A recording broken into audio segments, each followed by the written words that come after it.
أهلا وسهلا بكم مشاهدينا في بودكاست رمضان الحضارة. إليكم ما هو مفيد في شهر رمضان المبارك عن المغفرة.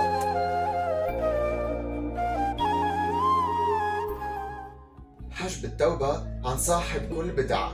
عن أنس بن مالك رضي الله عنه قال رسول الله صلى الله عليه وسلم: إن الله حجب التوبة عن صاحب كل بدعة حتى يدع بدعته.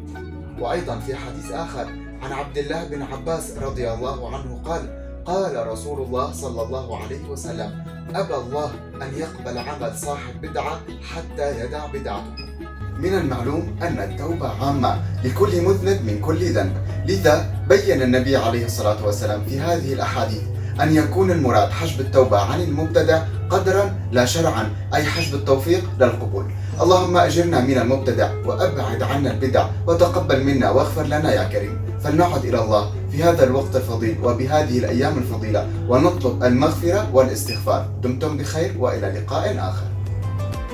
فوزير بودكاست رمضان الحضارة، أجب واربح. ما هي السورة التي بسببها أسلم عمر بن الخطاب؟